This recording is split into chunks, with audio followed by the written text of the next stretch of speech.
Welcome everybody to Augie's Community Connection. Okay, so we had a great conversation the last time. So I told the panel of guests to wear the same clothes again, so you guys wouldn't know the difference.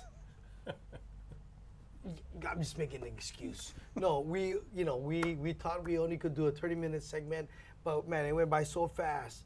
I asked if they could stay so that we could, catch up on some of the things that we didn't get to talk about the first segment. And again, all statements made by Corporal Pagan does not reflect the City and County of Honolulu and the Honolulu Police Department. That good? Thank you. Okay. And we're gonna touch on, you talked about Honu. So we gotta, again, my new people might be jumping on, so you wanna introduce our Sure, guest? since Yes. you already started with Corporal Pagan. Okay. He's with the community policing team with the Honolulu Police Department, and we appreciate all his work in our district. Yeah. And Roy Miyahira, Director of Homeless Solutions with the Department of Community Services for the City and County. And you might see him quite frequently on the City Council's television talking about issues of homelessness in our city. Thank you. Okay, Roy, so we were jumping on Honu. Yes. So a lot of people maybe missed or maybe heard, but if you want to recap what Honu is all about, and then I know Corporal Pagan asked about like a lot of people or a lot of nonprofits come in to help. So we'll talk about the revolving door a little bit. Yeah, so HONU stands for Homeless Outreach and Navigation for the Unsheltered. Most people kind of see that as areas where people can find their way to start in these tents that you might see throughout the city. I think it was an old stadium. We've been out to Ke'au. Now we are at the Musubi lot in Kapolei. We just touched down there after being in Waipahu Plantation Gardens just recently for the last 5 months. It's a triage navigation type of center, we like to call it, versus just a location in which people can be assessed properly as to what they might need, and then we start delivering or connecting them to the specific services that we think match up with them. Again, it could be behavioral health, it could be medical situations, it could be just getting your documents, tidying up the assistance or entitlements that you might need, seeing that there are housing opportunities possibly for you. And we try to move them through fairly quickly because they're going to be motivated once they get there. They came from the streets, and sometimes 9 to 15 days they are at their next level of placement, meaning from emergency shelters to transitional housing, and sometimes reuniting with their families. All because it starts with the people who work there in building strong relationships with them and connecting them with their families. So it's been a very successful program. We've seen from 50% to almost 60% placements of the people that are come from there. So that in itself is successful. The second part we like about it is that we are mobile throughout the community, and communities want us to be there. We're trying to stand up a second Honu because the first one's been so successful, but the first one right now is going to be in Kapolei for now, and we're working on the second one very soon. Okay, so Corporal Pagan was talking about how there's nonprofits that start up or organizations that start up and then they slowly dwindle off. Mm-hmm. So are there awesome revolving doors that's happening right now that's helping people with resources that maybe you can spotlight? I think there's always going to be a revolving door because folks just seem to sometimes have buyer's remorse, not sure of the offering that you give them, and once they are in that place, they might leave just because of many factors. Sometimes they're not within their own mind. Some people come there impaired, or they can't make the right decision, therefore they might leave. Those are reasons why there is a revolving door and hard to keep them. But some of the statistics that I've seen since 2025 are really, I think, give me a lot of hope is what's going to happen, in our state, or not only just Oahu, but our state. I've seen over almost 2,000 people, and the mayor said this in his State of the City address, almost 2,000 people came from the street or from the mountain to a shelter for the first time, by the way. It's not duplicates, for the first time. And on top of that, almost 4,300 people came from the street or from the hills to engage in our system, meaning our HMIS system, our system where we are able to talk to you about the pathway out of homelessness. 4,300 people in the year. The number of people have returned, people might ask, how many people returned to the street? So once they go through that journey from Honu to maybe almost close to a permanent supportive housing, less than 10% return back to the street. Again, for reasons we can't always control. But that's a strong statement to make when you look at that type of data and say, we're headed in the right direction because we do this in a coordinated type of effort with no one left behind, with a lot of heart from our outreach professionals and our housing opportunities that we offer them. Okay, tell us about the Kukui Command Center, and then we'll ask a question to Corporal Pagan. Yeah, I could probably add just a lot of this computer jargon to it, because computer jargon is really a centralized data platform and a coordination hub that just grabs organizations like the city and the government together, number one, our first responders, our service providers. We gather information together, we align our resources, and then help people move through the path of exiting homelessness.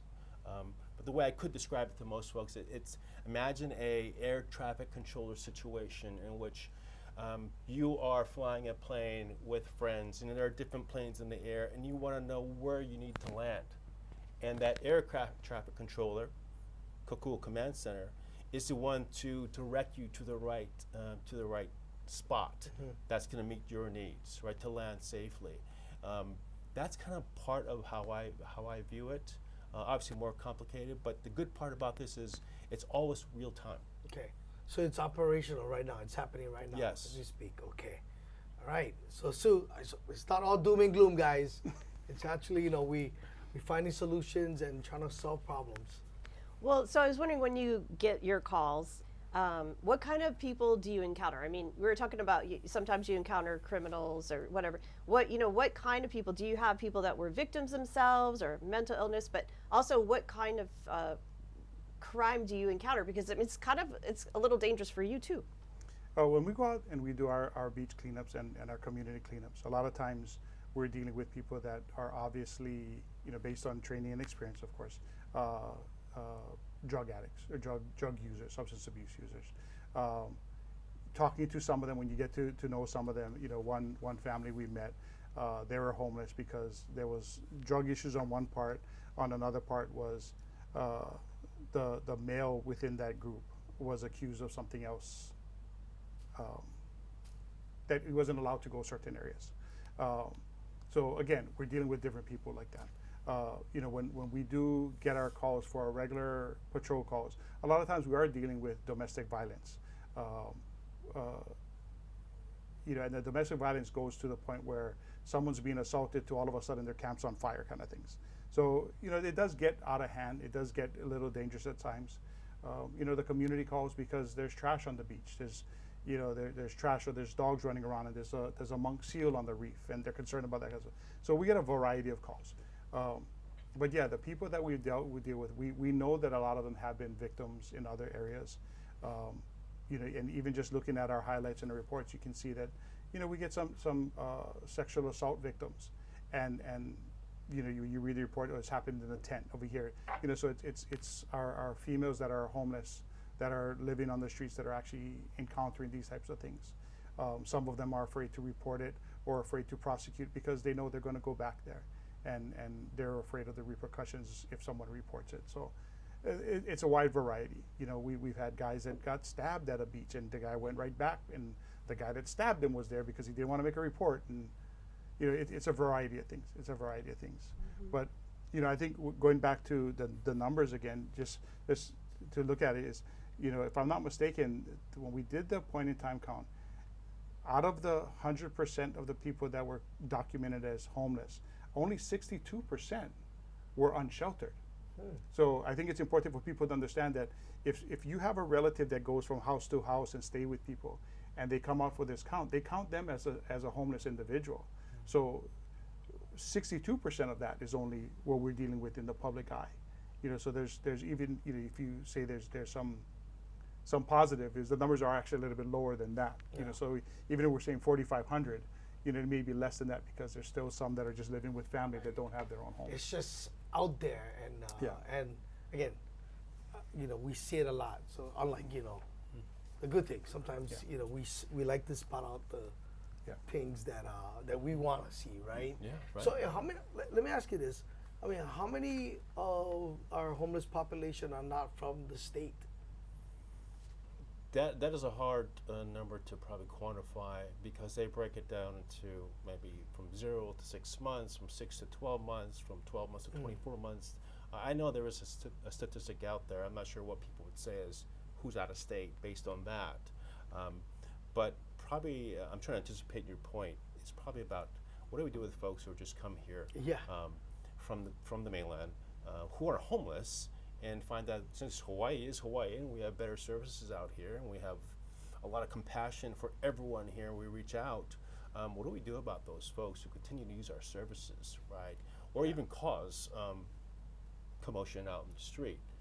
There is a reunited program that the state funds with Institute of Human Services where we actively ask that question as to whether people want to go back home to where they're from. It's a question we always ask anyway for anyone, right? But in this case, for mainlanders, we will pay 50% of their fee, of their airfare to go home, as long as they have a receiver, though. So we're not one of those states. See, that's the thing that bugs me. A receiver. You know, my dad used to tell me, "How old are you, Augie? 18." You know, Right. there's no what receiver. What receiver you talking about? You know, how old are you? About 32. You don't know where you gotta go. So I hear you. again. How about you? Your consensus. Again, I understand. I don't know the numbers. I know, dealing with what we deal with, you get a lot of, you hear a lot about, other counties and other states are sending their homeless here. Yeah. To be honest, we do the same thing because, if we have an individual who says, hey, my son's doing great in Utah, if I could just get out of here and get to Utah, we work with legislators, we work with city council members, we work with Visitor Aloha Society that have helped to fund getting these people there. So again, it's an effort to get them to someone that, like Roy said, a receiver that's going to take care of them. Whether other states are doing the same thing or it's because, hey, you're safer in the winter in Hawaii, so go to Hawaii. When I worked in Kalihi not too long ago, I ran into one gentleman there that he did say he came to Hawaii because he needed knee surgery and he couldn't get it in where he was because he was injured and he couldn't get his state to pay for it, so he came to Hawaii because he heard once he lands here we can get him medical attention. So whether that's true or not, I don't know enough about that system, but my personal feeling is if that's true, then maybe we need to stop funding those kind of instances. But Yeah, every state has probably the same issue. First of all, they can just go by bus. Right. Right. Obviously, it's harder to come this way, but again, the direction is there to come to our state. Yeah. I was just wondering if you've seen any success stories that you're proud of, like specific success stories. There you go, come Malia. to Bring mind. it back to positivity. No, absolutely, absolutely. 'cause- And I'm blessed with having a great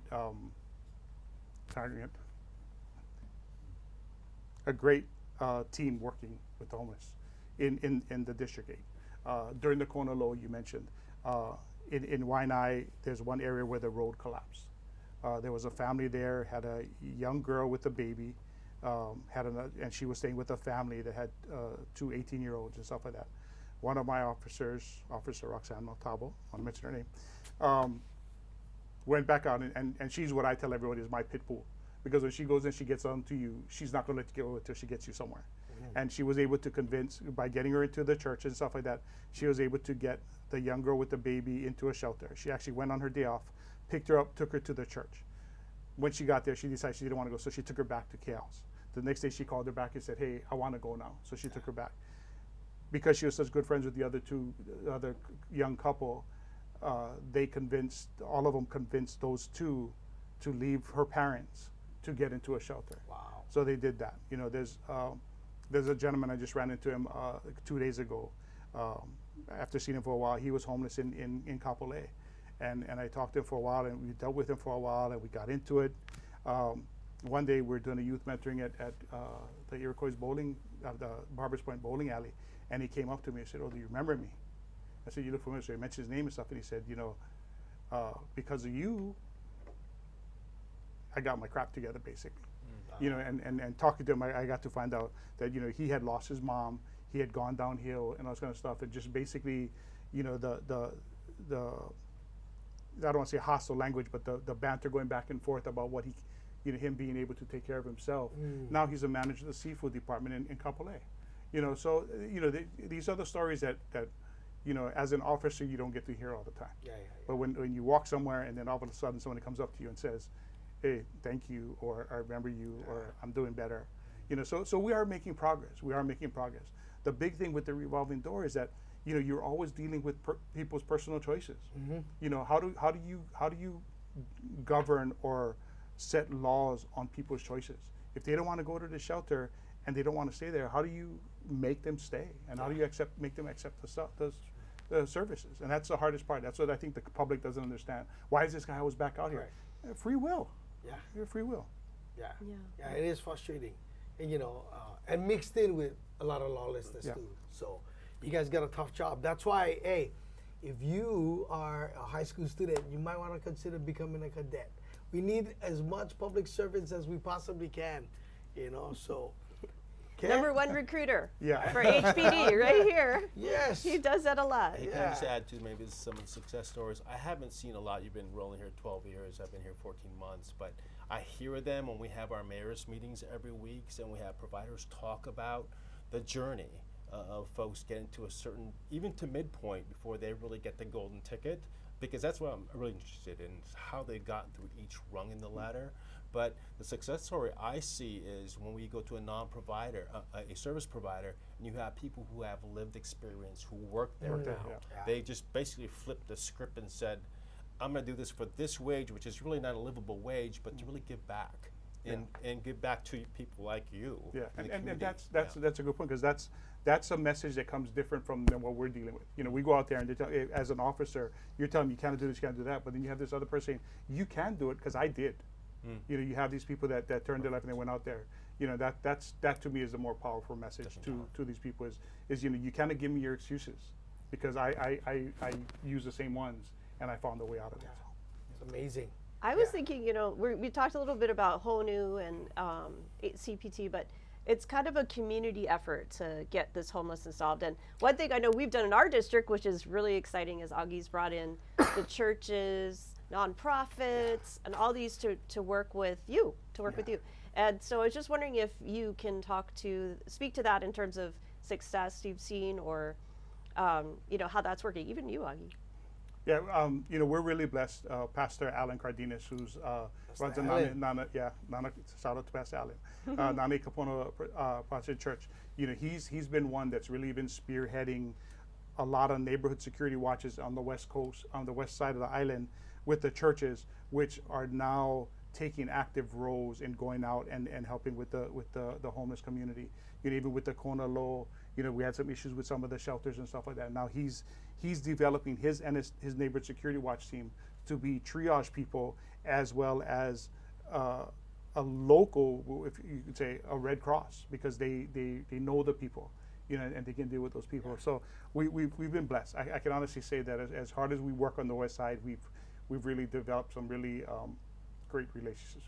Yeah, and I think it's important building the relationship. That's why we started Win Back Waipahu.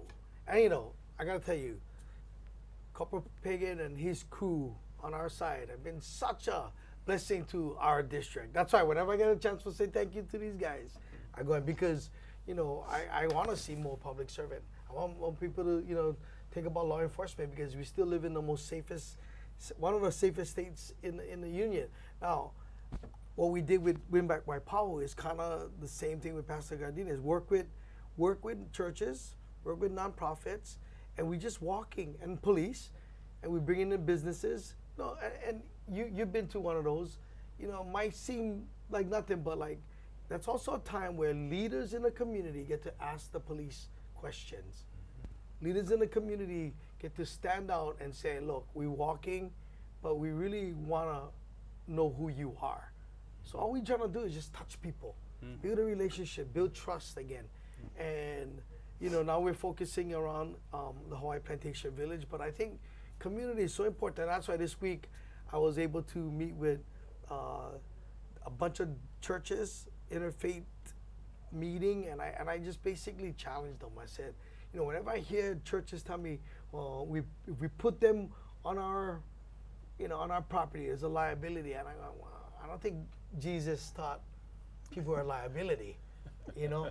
So, you know, I believe we can solve the problem with really good community support and lawmakers that's willing to work side by side with not only the police but businesses and churches and individuals in the community that like make a difference. Have you seen anything you want to share that's positive in the last 14 months? Last 14 months, again, not being here before, seeing partnerships and collaboration with the state.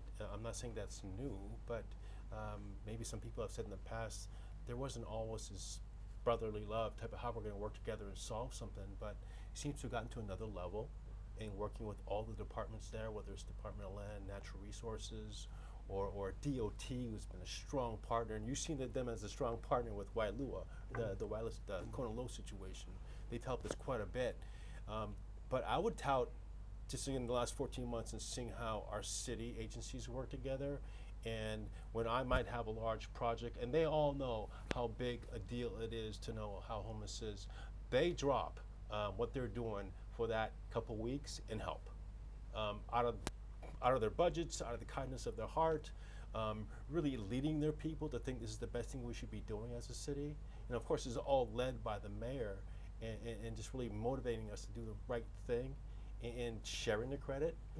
Those type of collaborations to me are golden when it comes from two executives, the state and the city.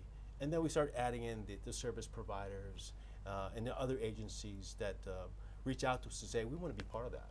Right? Council members are always pitching in and helping us and want to be part of it. So I love that energy, the momentum we've established so far. We just have to keep going and not take a break. Since you're talking about community, maybe both of you guys can answer this question. What role can community play in supporting both public safety and the humane solution side? Who wants to start first? On our side, Yeah. the community can help out with one thing that we do ask is that they understand that we are trying, and it is not us. It's not a system that when you call something's going to be done tomorrow. Correct. It does take a while. We as a police department, as a city agency, we have rules and regulations that we have to follow when we're dealing with our homeless community, showing compassion, giving them the opportunities to take care of their stuff.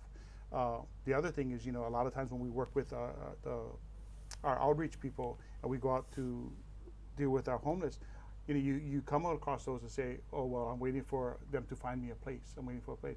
So if you've got an empty place and you need income, offer it up in Section 8. Some of these people need homes, and you have an extra home. It's guaranteed money because the government's paying you. It's a challenge. A lot of people have a perception of what's happening when you open up your house in Section 8. But again, if you have that ability, and you have an empty home or property, by all means, open it up to taking that kind of. Again, that's that stigma or that bad thing that you've heard time and time again. And the reality is, there's a lot of local families that just having a hard time making ends meet, but they work hard every day, husband and wives, and if you can, please, offer your home. I think programs like this just help so much in keeping people informed. I think being out in the public the last 14 months, folks just don't know. What do you do and how do you offer your services? What function do you serve here in the city? How are you going to make things better for us? And part of these type of segments help. Going to neighborhood boards. I always talk about people be informed.